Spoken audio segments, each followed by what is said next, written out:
నమస్కారం. అహల్య న్యూస్ కి స్వాగతం. ఈనాటి ముఖ్యాంశాలు.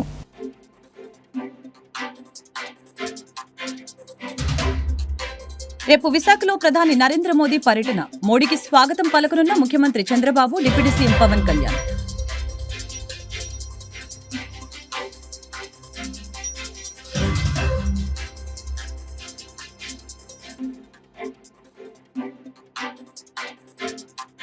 కుప్పంలో జననాయకుడు కేంద్రాన్ని ప్రారంభించిన సీఎం చంద్రబాబు. కుప్పం టీడీపీ కార్యాలయాన్ని సందర్శించిన అధినేత. జననాయకుడు కేంద్రం ప్రారంభించి పనితీరును పరిశీలన చేసిన CM.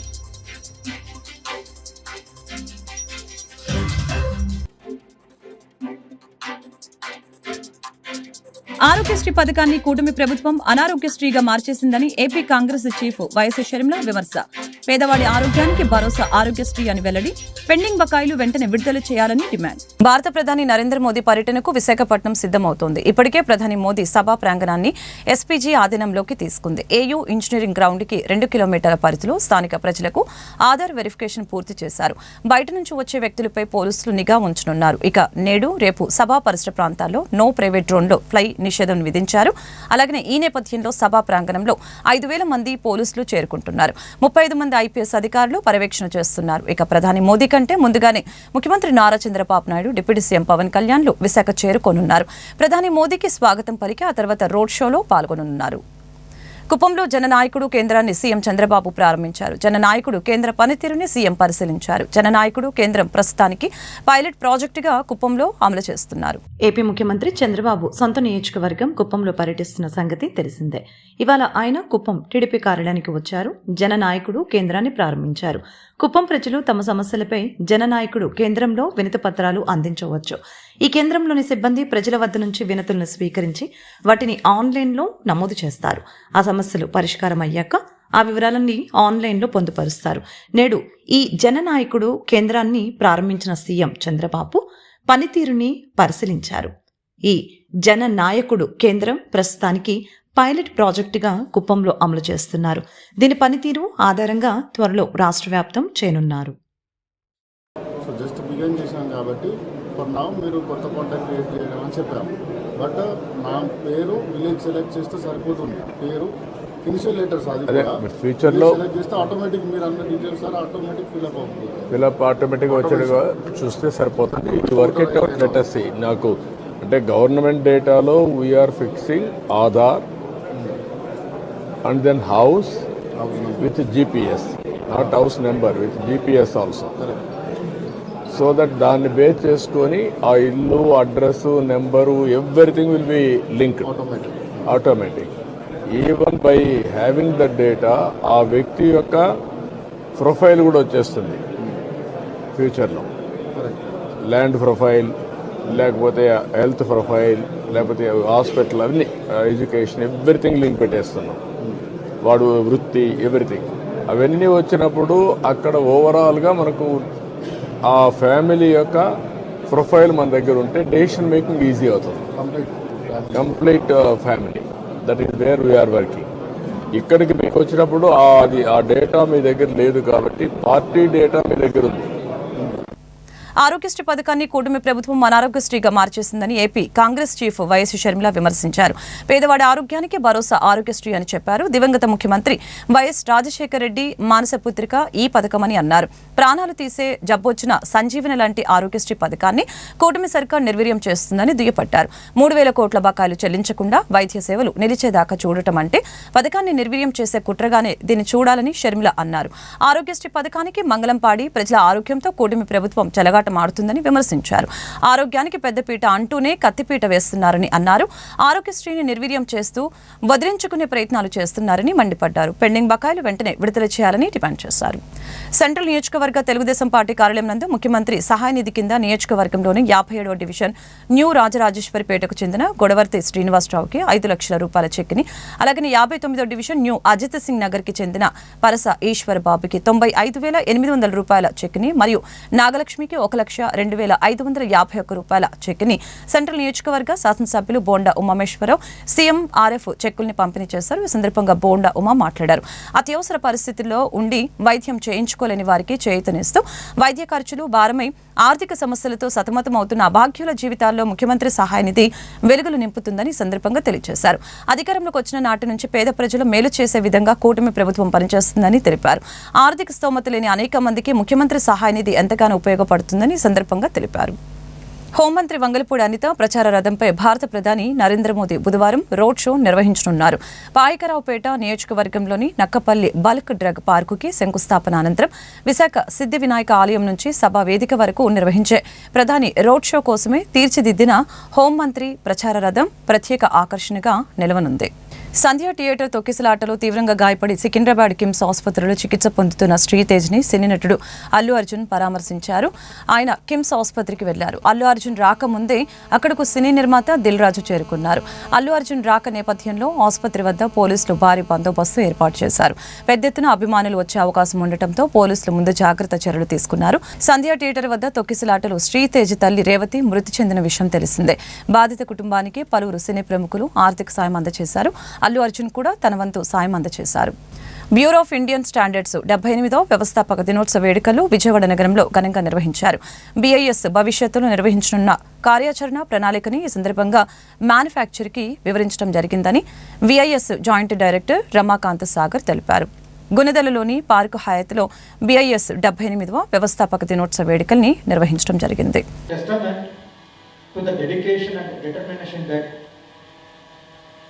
have driven us to elevate every aspect of our lives, especially the common man.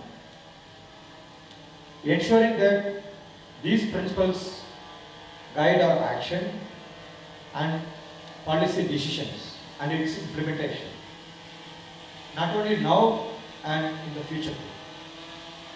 Through this enduring legacy, we reaffirm our collective pursuit of progress and integrity in all kinds of endeavors what we do and we are going to do.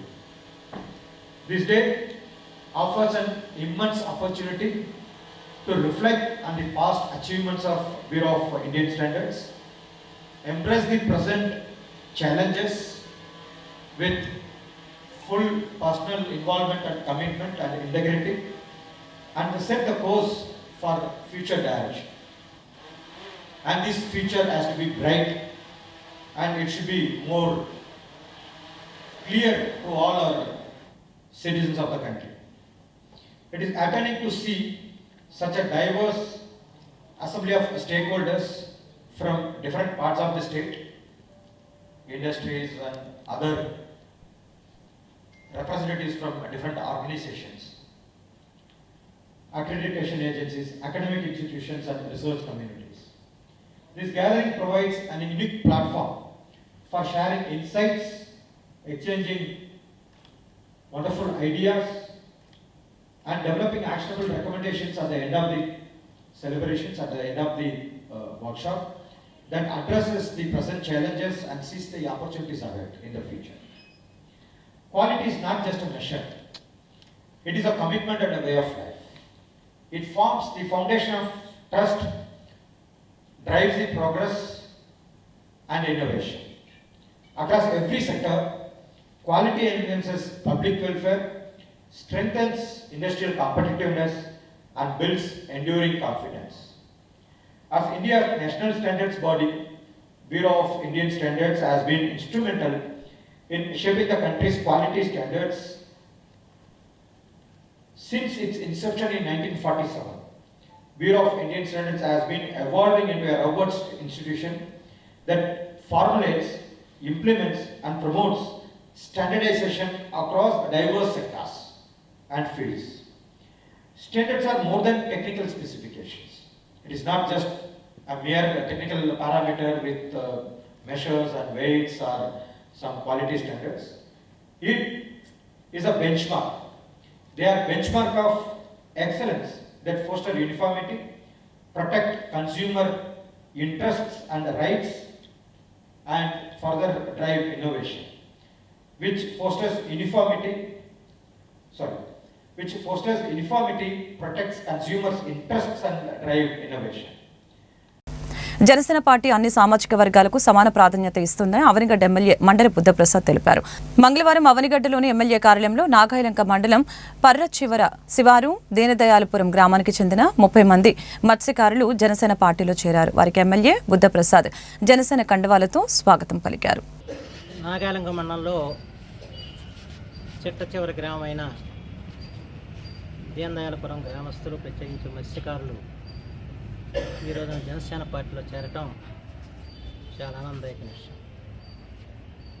ఎందుకంటే పవన్ కళ్యాణ్ గారు అట్టడుగు ప్రజానీకం గురించి ఆలోచించే నాయకుడు. వారి ఆశయాలకు అనుగుణంగానే ఇవాళ సామాన్యుల జీవితాల గురించి ఆలోచిస్తూ వారికి ఉన్న కష్ట సుఖాలని, కష్ట నష్టాలని కూడా తీర్చాలని చెప్పే ఆలోచనతో అందరం పనిచేస్తాం. ఎందుకంటే దీనదయాలపురం గ్రామానికి ఒకప్పుడు ఆర్ఎస్ఎస్ వారు ఆ గ్రామాన్ని నిర్మాణం చేసి ఆనాటి విదేశాంగ మంత్రి శ్రీ వాజ్పేయి గారి చేతుల మీద ప్రారంభోత్సవం చేశారు. ఆ రోజున అది ఒక ఆదర్శ గ్రామంగా రూపుదిద్దుకుంది. కానీ 40 సంవత్సరాల పైన అయిపోవడంతో ఇవాళ ఆనాటి నిర్మాణాలన్నీ కూడా ఇవాళ శిథిలావస్థ చేయని పరిస్థితులు కూడా ఉన్నాయి. బ్రహ్మాండమైన షెల్టర్ కట్టారు. అప్పట్లో ఎక్కడా లేదు అలాంటి షెల్టర్, కానీ అవి కూడా శిథిలమైన పరిస్థితులు వచ్చాయి. ప్రత్యేకించి గ్రామంలో ప్రధానమైన సమస్య అంటే తాగునీరు, సాగునీరు. ప్రతి వేసవకాలం వచ్చినా కూడా ట్యాంకర్లతో నీళ్లు పంపించే ప్రయత్నం చేయడం తప్ప అక్కడ ఆ సమస్యను మనం పరిష్కారం చేసుకోలేకపోయిన సంవత్సరాలుగా. అలాగే చిట్ట చివరి గ్రామాలకి సాగునీరు అందించడం కూడా ఎప్పుడు కూడా గగన సాధ్యంగానే ఉంటుంది. ఇలాంటి పరిస్థితుల్లో ఈ రోజున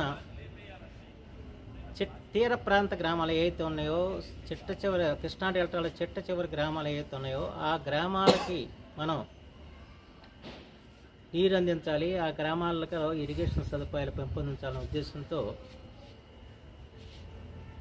శ్రీ దేవనపోయిన వెంకటేశ్వరరావు గారు, ఆయన రామకృష్ణాపురం మాజీ సర్పంచి, వారిని ఈ రోజున ప్రాజెక్ట్ కమిటీ అధ్యక్షుడు చేయడం జరిగింది. ఒక బలహీన వర్గాల వ్యక్తిని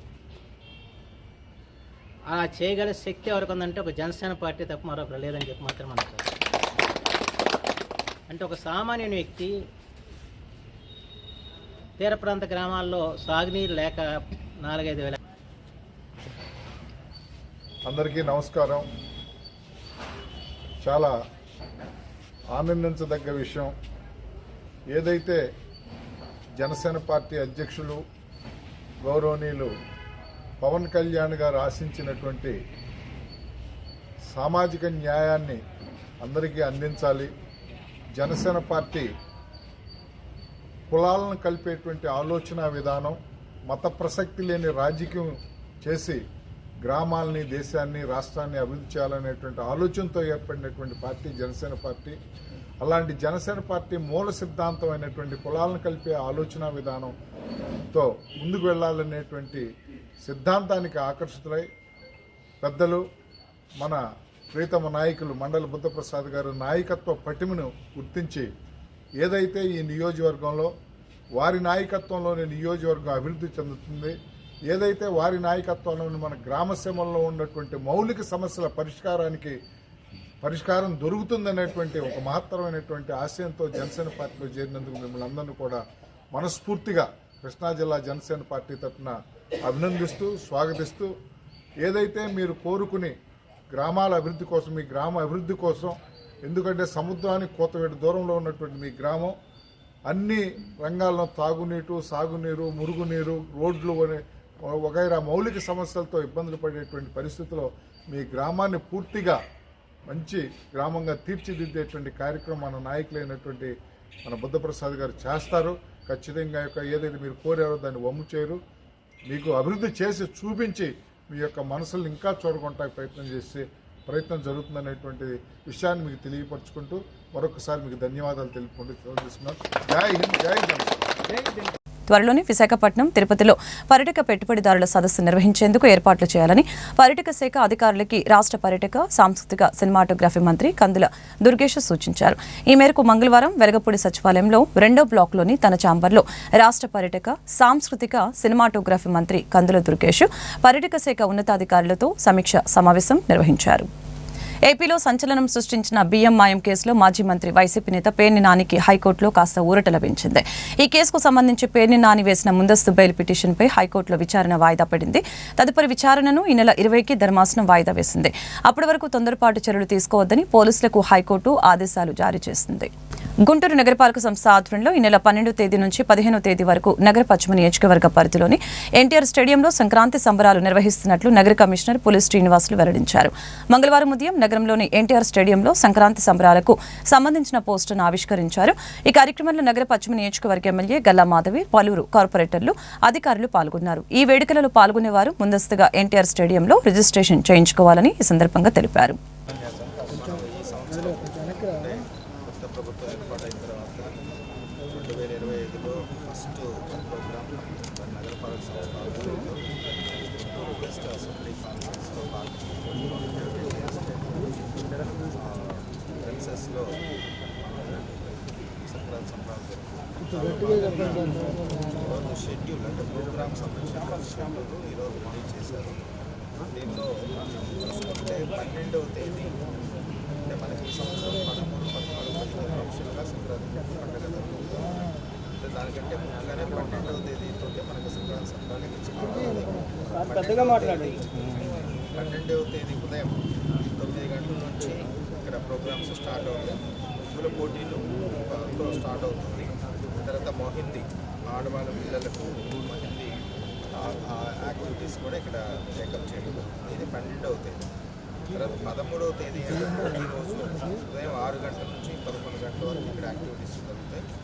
తర్వాత ఉదయాన్నే వచ్చినటువంటి అతిథులందరూ కూడా పూర్ణ కుంభము, తర్వాత సన్నాయి మేళంతో మనకి వెల్కమ్ చెప్తూ భోగి మంటలు, తర్వాత గంగిరెద్దుల విన్యాసాలు, హరిదాసులు, తర్వాత మనం ఇక్కడ స్టాల్స్ ఏర్పాటు చేసుకున్నాం, అది ఓపెన్ చేసుకోవడం, అట్లనే భోగి పళ్ళు, ఈ తాడు లాగటం, టగ్ ఆఫ్ వారు, lemon and spoon, musical sides, ఇవన్నీ కూడా మనం మార్నింగ్ 9 to 11 మేబీ కొంత టైం ఎక్స్టెండ్ అయినా మార్నింగ్ సెషన్లో ఇవన్నీ కూడా మనము ఇక్కడ ఏర్పాటు చేసుకుంటాం. అట్లనే సాయంత్రం 5 గంటల నుంచి 10 o'clock వరకు మార్నింగ్ స్టార్టింగ్ అంటే ఈవినింగ్ తంబోలా అనేది ఒక యాక్టివిటీ కొత్తగా మనం సంవత్సరం దీంట్లో కంప్లీట్ చేసుకున్నాం. ఎందుకంటే చాలామంది ఎంజాయ్ చేస్తారు. తర్వాత సాంప్రదాయ వస్త్ర పోటీలు మహిళలు, చిన్నపిల్లలకి, తర్వాత చెక్క భజన ఏదైతే ట్రెడిషనల్గా ఉన్నాయో అవన్నీ కూడా ఈ సంవత్సరం మనం కంప్లీట్ చేసుకున్నాం. చాలా బాగా చెక్క భజన, తర్వాత కూచిపూడి, ఫోక్ డ్యాన్స్, తర్వాత డీ డ్యాన్స్, ఈటీవీఓ ఆధ్వర్యంలో చేస్తాం డీ డ్యాన్స్ టీమ్స్. ఇది 13వ తేదీ సాయంత్రం 14వ తేదీ వచ్చేటప్పటికి ఉదయం 7 గంటల నుంచి 10 గంటల వరకు గంగిరెద్దులు మరియు ఎద్దుల ప్రదర్శన, వ్యవసాయ ఉత్పత్తుల ప్రదర్శన, ఇలానే కర్ర సాం కూడా ఆ రోజు ఇది కూడా ఇంకా అప్లోడ్ చేసుకోవడం. అదే మరి సాయంత్రం 4 గంటల నుంచి 10 గంటల వరకు కోలాటం, స్టార్ మ్యూజికల్ నైట్, చాలా మంచి ఫేమస్ సింగర్స్ షెడ్యూల్ చేసుకోవడం జరిగింది. తర్వాత కాంతారా యాక్ట్ అంటే కాంతారా మూవీ మధ్య బాగా పాపులర్ అయింది. దాంట్లో ఉన్నటువంటి స్కీమ్ వర్కర్ల సమస్యని పరిష్కారం కోరుతూ గుంటూరులో ఆందోళన జరిగింది. ఈ మేరకు ఏఐటీయూసీ ఆధ్వర్యంలో కలెక్టర్ కార్యాలయం వద్ద ధర్నా నిర్వహించి నిరసన వ్యక్తం చేశారు. ప్రభుత్వ పథకాలని లబ్ధిదారులకు అందించడంలో స్కీమ్ వర్కర్స్ పాత్ర ఎంతో ఉందని ఈ సందర్భంగా యూనియన్ నేత హనుమంతరావు తెలిపారు. స్కీమ్ వర్కర్లకి వేతనాలు పెంచి పదోన్నతి కల్పించాలని డిమాండ్ చేశారు. Anganwadi workers and helpers association కార్మికులందరినీ పని అయితే చేయించుకున్నారు, కానీ ఎక్కడ వాళ్ళకు ఉపయోగం లేకపోయేసరికి సుమారు అంగన్వాడీ కార్యకర్తలు అందరూ సుమారు 40 రోజులు పోరాటం చేశారు. తర్వాత ఈ ప్రభుత్వం అధికారులకు వచ్చే ముందు ఎలక్షన్ మేనిఫెస్టోలో మీ డిమాండ్స్ అన్ని పరిష్కారం చేస్తాము, కనీస వేతనం 26,000 చేస్తాము, అదేవిధంగా వర్కర్స్ అందరూ మెయిన్ టీచర్గా గుర్తిస్తాము, గ్రాడ్యుటీ ఇప్పిస్తామని చెప్పేసి అనేకమైన హామీలు ఇచ్చారు. గౌరవ వేతనం ఇచ్చే గౌరవ వేతనం కూడా 5,000 రూపాయలు కనీసం 1వ తారీఖు 2వ తారీఖు ఇవ్వకుండా వాళ్ళు ఇష్టం వచ్చే టైంలో ఇస్తూ ఉన్నారు. కనీసం 5వ తారీఖు అని ఇవ్వాలి. గౌరవవేతనం కూడా. దానికోసం దేశవ్యాప్తంగా ఇవాళ అన్ని రాష్ట్రాల్లో కూడా ఇవాళ ఆశా వర్కర్స్ డిమాండ్స్ పరిష్కారం చేయాలని చెప్పేసి ఏఐటీసీగా డిమాండ్ చేస్తా ఉన్నాం. భవిష్యత్తు ఈ డిమాండ్స్ పరిష్కారం కాకపోతే మరింత పోరాటాలకి ఉధృతం చేసి ఈ సమస్య పరిష్కారం అయ్యే వరకు ఆ అంగన్వాడీ వర్కర్స్ యూనియన్కి అసోసియేషన్కి మేము అండగా ఉంటామని చెప్పేసి తక్షణ సమస్య పరిష్కారం చేయాలని మీ ద్వారా మనం చేస్తాం.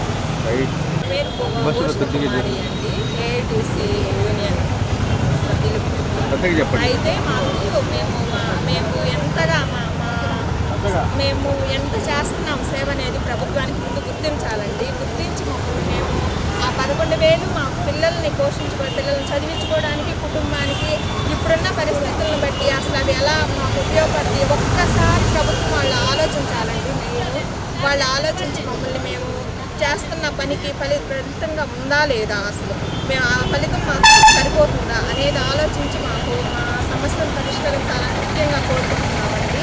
అదొకటి చిన్న పిల్లలండి, మాకు వచ్చే 3+ పిల్లలు. పెద్ద పిల్లలకు సెలవులు ఇస్తున్నారు, చిన్న పిల్లలకు సెలవులు ఇవ్వటం లేదు. వాళ్ళతో పాటు చిన్న పిల్లలకు మేము 6 నుండి 3 సంవత్సరాల వరకు DHR ఇస్తామండి. వాళ్ళతో పాటు ఈ ఒక్క నెల మాత్రం DHR ఇస్తాము. మాకు సెలవులు మాత్రం మంజూరు చేయండి. మాకు ఇప్పుడు మెను 2 కూరలు ఉండాలంటున్నారండి. వాటికి తగ్గ ఛార్జీలు మాకు లేవండి. మాకు గ్యాస్ ఖర్చులు కూడా లేవండి. మెయిన్ సమస్యలు మాత్రం అసలు ఈ సమస్యలతో మేము చాలా ఇబ్బంది పడుతున్నాం సార్. మేము ప్రభుత్వ వాళ్ళు ఇచ్చిన ప్రతి పని మేము చేస్తున్నామండి కనుక మమ్మల్ని గుర్తించి మాకు ప్రభుత్వం వాళ్ళ నుండి పొందే వాటికి కూడా మేము అర్హులం కాదంటున్నారండి. ఓన్లీ 11,000 జీతానికి ఏ పథకానికి అర్హులం కాదంటున్నారండి. చాలామంది ఇల్లు లేక అసలు పెన్షన్ భర్త చనిపోయి పెన్షన్ రాక ఎంతో ఇబ్బంది పడుతున్నారండి. మాలో కూడా వాళ్ళకు కూడా ఈ న్యాయం చేసి మా శాలరీలు కనుక పెంచితే కనుక మేము అడగమండి. మా శాలరీలు పెంచకపోవడం వల్లనే మేము అవి చాలక మేము ఈ రేట్ చేయాల్సి వస్తుంది. లేకపోతే ప్రభుత్వానికి మేము అడగం సార్. మాకు మాత్రం గుంటూరు పశ్చిమ నియోజకవర్గంలో అభివృద్ధి పనులకి శంకుస్థాపన కార్యక్రమాలు జరిగాయి. విద్యానగర్లో 51 లక్షలతో నిర్మించిన సీసీ రోడ్లు, డ్రైన్లకి ఎమ్మెల్యే గల్లా మాధవి ముఖ్య అతిథిగా హాజరై భూమి పూజ చేశారు. కార్యక్రమంలో కార్పొరేటర్లు కొమ్మినేని కోటేశ్వరరావు, వేములపల్లి శ్రీరామ్ ప్రసాద్, ఇతర నేతలు, అధికారులు పాల్గొన్నారు. విడతల వారీగా అన్ని డివిజన్లు అభివృద్ధి పనులు పూర్తి చేస్తామని సందర్భంగా ఎమ్మెల్యే తెలిపారు. డ్రైన్లు, రహదారులతో పాటు అన్ని మౌలిక సదుపాయాలు కల్పిస్తామని ఎమ్మెల్యే వెల్లడించారు. నమస్కారం అండి. ఈరోజు 43వ డివిజన్లో విద్యానగర్ 3/5 నుంచి 1/5 వరకు దాదాపు 420 మీటర్ల రోడ్డు, అదేవిధంగా డ్రైన్స్ 2 వైపులా వేసుకోవడం జరుగుతుందండి. దగ్గర 51 లక్షల రూపాయల వర్క్ ఈరోజు ఇక్కడ శంకుస్థాపన చేసుకోవడం జరిగింది. ఎప్పటి నుంచో ప్రజలందరూ కూడా ఆకాంక్షిస్తున్న ఈ రోడ్ని ఈరోజు ప్రారంభించుకోవడం జరిగింది. కేపీసీ కన్స్ట్రక్షన్స్ వారికి ఒక టెండర్ రావడం జరిగింది. వారు చాలా ఫాస్ట్గా ఈ యొక్క వర్క్ని రెడీ చేసి ప్రజలందరికీ అందుబాటులోకి తీసుకొస్తామని చెప్పడం జరిగిందండి. కాబట్టి ఎటు చూసినా కూడా అభివృద్ధి కార్యక్రమాల్లో ముందుకు వెళ్తూ పశ్చిమ నియోజకవర్గం పరుగులెడుతుంది. చాలా ఆశాజనకంగా అనిపిస్తుంది. గతంలో ఎన్నడూ లేని విధంగా రాష్ట్రంలో కూటమి ప్రభుత్వం అధికారంలోకి వచ్చిన తర్వాత న్యాయవాదులపై కూడా దాడులు జరుగుతున్నాయని జిల్లా బార్ అసోసియేషన్ మెంబర్ బ్రహ్మారెడ్డి తెలిపారు. జిల్లాలోని పొన్నూరులో న్యాయవాది బేతాల ప్రకాష్ రావుపై పొన్నూరు సీఏ ఎస్ఐ దాడి చేశారని తెలిపారు. ఇదే అంశంపై మంగళవారం మధ్యాహ్నం నగరంలోని జిల్లా కోర్టు ఎదుట విధులు బహిష్కరించి ఆందోళన చేపట్టారు. ఈ సందర్భంగా మీడియాతో బ్రహ్మానందరెడ్డి ప్రముఖ న్యాయవాది శాంతకుమార్ మాట్లాడారు. న్యాయవాదులపై దాడులు చేయడం బాధాకరమని ఈ సందర్భంగా తెలిపారు. తక్షణమే పొన్నూరు సీఏ ఎస్ఐలపై చర్యలు తీసుకోవాలని డిమాండ్ చేశారు. అప్పటి వరకు తమ పోరాటం ఆగదని చెప్పారు. జిల్లా ఫెడరేషన్ న్యాయవాదుల సమావేశంలో పొన్నూరు న్యాయవాది అయినటువంటి బేతాల ప్రకాశరావు గారికి సానుకూలంగా వారు పొన్నూరులో చేస్తున్నటువంటి దీక్షకు మద్దతుగా ఈరోజు గుంటూరు బారేష్ తరఫున దీక్ష చేయవలసిందిగా మేము రాత్రి మాట్లాడుకున్నాం. దాని పర్యవసానంగా ఈరోజు పోలీసు వారు పెట్టిన అక్రమ కేసులు, న్యాయవాది మీద పెట్టిన పోలీసులు అక్రమ కేసులు ఎత్తివేయాలని, ఇమ్మీడియట్గా ఎస్ఐని సిఐని సస్పెండ్ చేసి అరెస్ట్ చేయాలని చెప్పని మేము డిమాండ్ చేస్తున్నాం. మరొక న్యాయవాదిగా 26/12/2024 జరిగిన హాస్పిటల్కి వెళ్ళి డాక్టర్ గారిని అయ్యా దెబ్బలు తిన్నారు, దెబ్బలు తగిలి ఎమ్మెల్సీ చేయండి అని చెప్పి అడిగినందుకు ఆ డాక్టర్ గారు ఎస్ఐకి ఫోన్ చేసి సిఐకి ఫోన్ చేసి అమానుషంగా మా మృగంలాగా ఒక బందిపోటు దొంగలాగా అతను ప్రకాశ్ న్యాయవాదిని పోలీసు వారు చేసి తీసుకెళ్ళి కొట్టి అతను ఎడమ చేయి కిడ్నీ ఫ్రాక్చర్ అయ్యే విధంగా కొట్టినారు. దాన్ని ఖండిస్తూ మేమందరం న్యాయవాదులు మా ప్రకాష్ రావు గారికి ఈ న్యాయవాద ఫెటర్నిటీకి న్యాయం జరిగే వరకు పోరాటం ఆగదని చెప్పి ఈ సభాముఖంగా తెలియజేస్తున్నాం. జరిగింది. బేతాళ ప్రకాష్ అనే పొన్నూరు న్యాయవాది పైన పొన్నూరు ఎస్ఐ రాజ్ కుమారు 3rd డిగ్రీ ఉపయోగించి మరో 3 కానిస్టేబుల్స్ సిఐ గారి ప్రమేయంతో సిఐ గారి ఆదేశాల మేరకు బేతాళ ప్రకాష్ని తీవ్రంగా గాయపరిచి కొట్టి అసభ్యంగా తిట్టి న్యాయవాదని తెలిసి కూడా న్యాయవాద వృత్తిని అవమానపరిచే రీతిలో దారుణంగా కొట్టారు.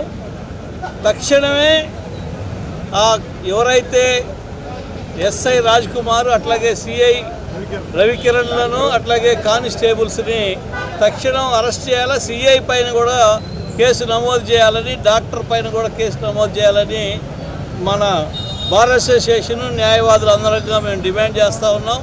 అట్లాగే ప్రకాష్ పైన అక్రమంగా బనాయించినటువంటి 2 కేసులు తీసేయాలి.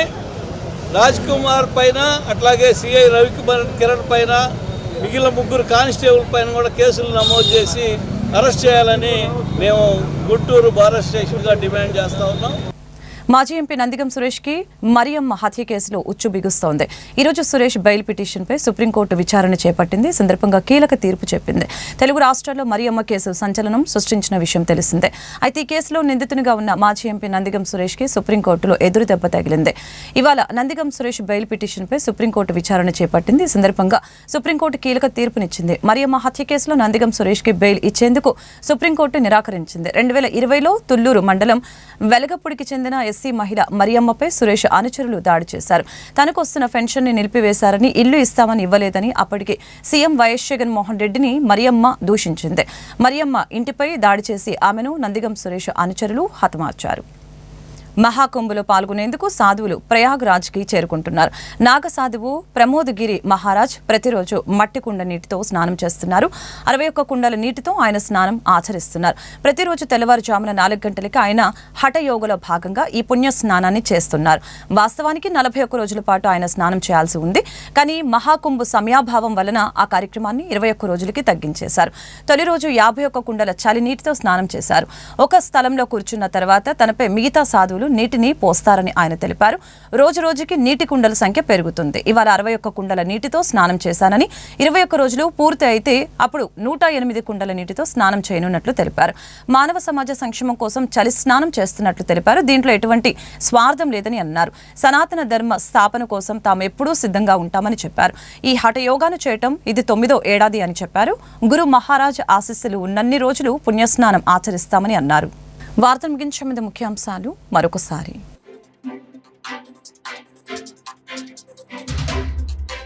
రేపు విశాఖలో ప్రధాని నరేంద్ర మోదీ పర్యటన. మోడీకి స్వాగతం పలకనున్న ముఖ్యమంత్రి చంద్రబాబు, డిప్యూటీ సీఎం పవన్ కళ్యాణ్.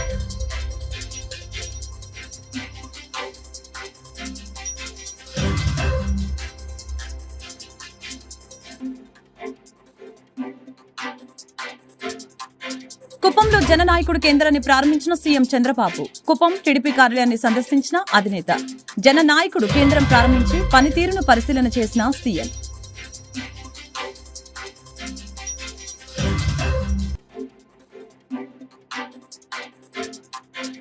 ఆరోగ్యశ్రీ పథకాన్ని కూటమి ప్రభుత్వం అనారోగ్యశ్రీగా మార్చేసిందని AP Congress chief YS Sharmila విమర్శ. పేదవాడి ఆరోగ్యానికి భరోసా ఆరోగ్యశ్రీ అని వెల్లడి. పెండింగ్ బకాయిలు వెంటనే విడుదల చేయాలని డిమాండ్. ఈ వార్తలు ఇంతటితో సమాప్తం. మరొక బులెటిన్ మళ్ళీ కలుద్దాం. నమస్కారం.